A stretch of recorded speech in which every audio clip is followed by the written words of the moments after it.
As we all know, this has been the president announced his executive last night. The cabinet of the 7th administration. So this would probably be my final commentary on post 2024 elections, South Africa where to, as I talk about the Government of National Unity Cabinet, and sharing my views about it. The first thing that I want to say is that the president needs to understand that we are adults and South Africans are not his children. And he must not, my mother always used to say, respect goes a long way. So if he tells South Africans that he's going to talk to us at 9 o'clock, then he must be there 9 o'clock. Or give him a minute or two past 9. But he can't let people wait for almost half an hour. Luckily, I went on and I went to go and watch the football. I went to go and watch Spain playing in the Euro 2024. The second thing for me that I take away from last night is that was a second lie that this administration told us. Remember, he campaigned, and all political parties were that the cabinet was going to be reduced. It's a bloated cabinet, and they've heard us. So the first thing that they do is that they give us a bloated cabinet, seemingly to accommodate all the political parties that have now joined the GNU. Even the one-seat parties that have joined the GNU. So you've got 32 ministers and about 44 deputy ministers. So in total, it's 32 and 44, 76. So if you give each minister their office staff about 6 people, that's about 470 odd staff that gets huge salaries, besides all the other perks and benefits. I think they would have made a huge impact, and they lost the plot a bit if he had reduced that cabinet. One could easily have reduced that cabinet by half, and the deputy ministers by a third, not by 2/3. You could have reduced it by 2/3, because at the end of the day, a deputy minister has got no executive authority, maybe besides the deputy minister of finance, who's in charge of the PIC. So now we know that all of them are not to be trusted, whether they are from the ANC, from the DA, from the IFP, from the Freedom Front Plus. All of them signed up to this bloated cabinet, irrespective what they are saying. The other interesting thing for me was the fact that how we configured some of the ministries, and some were cut, split in half, and so on, in order to accommodate people, and in order to take power away from a particular ministry. I'll talk a bit about that some later. What I also found very interesting is that some of the people who have become ministers or deputy ministers are really tired. They've been there for more than 30 years. They should really be put out to pasture. I don't want to mention names, but maybe I should. People like Angie Motshekga, people like Patricia de Lille, people like Blyden Zamande, to name but 3. So some of those people should have been put out to pasture. And the other concerning thing is that one-seat parties, now suddenly that person has become a minister or a deputy minister.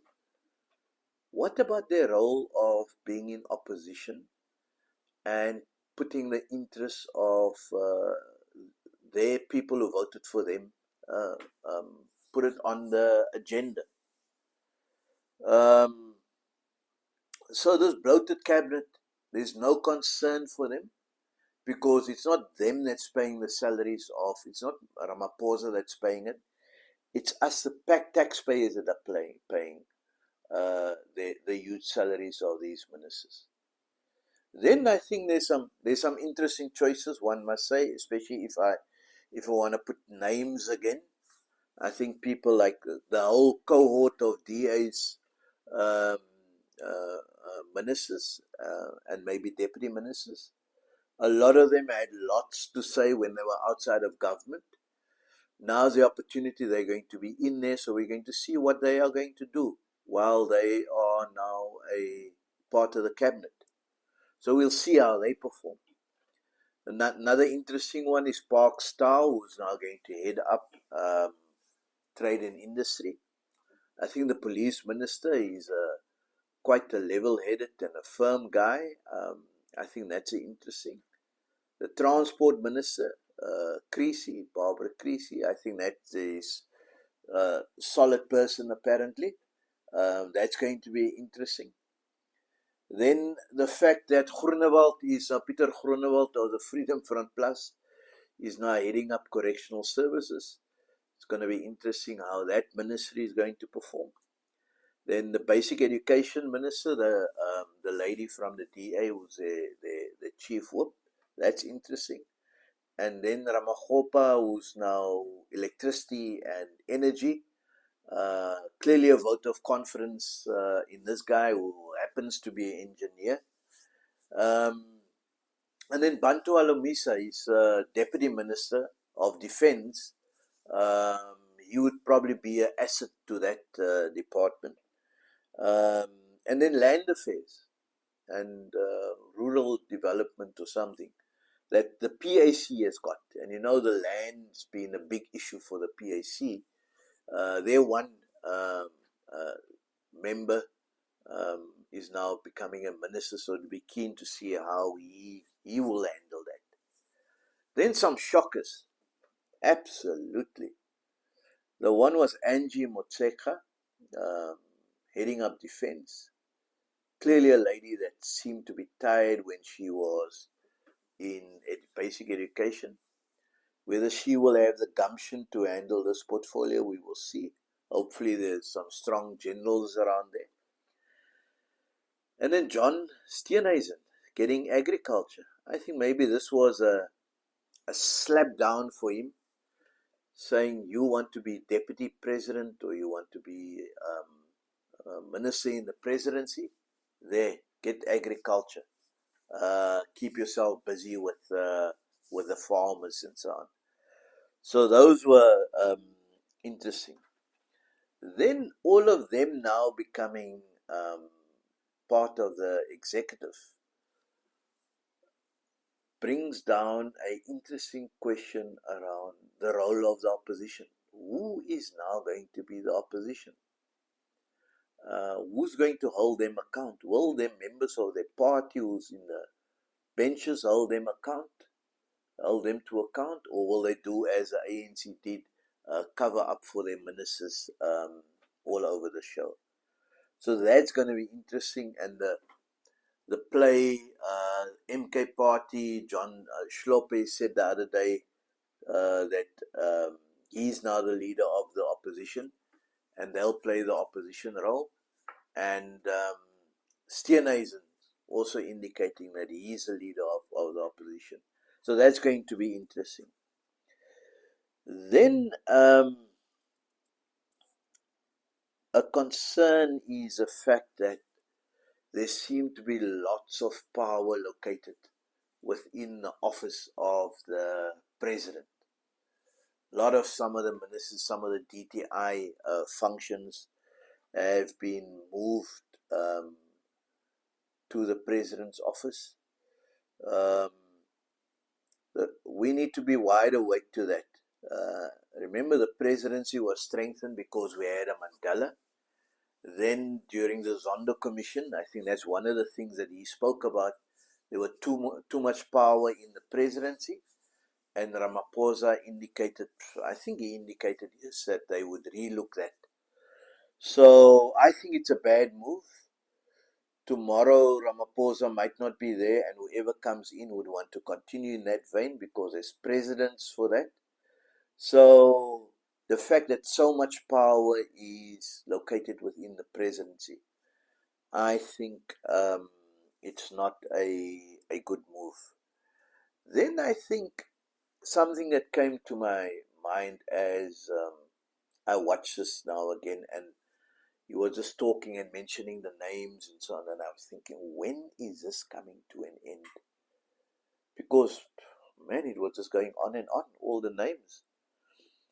So it became clear that Ramaphosa was using the appointment of people to ministers and deputy minister positions to show up his side within the ANC, in the NEC, and that probably played a role in terms of getting this across the line, because it then confirmed that the letters, the issue, the impact of the letters.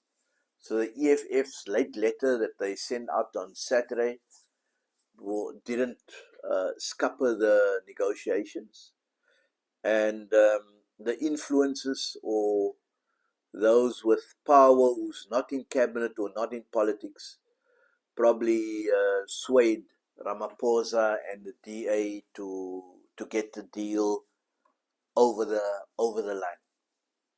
So that is that was interesting for me. Then if I look at this was clearly not about putting South Africa first or the interests of South Africans first. This was about putting the ANC first, or the interests of the ANC first. Because if you really look at this, the ANC got about 63% of the people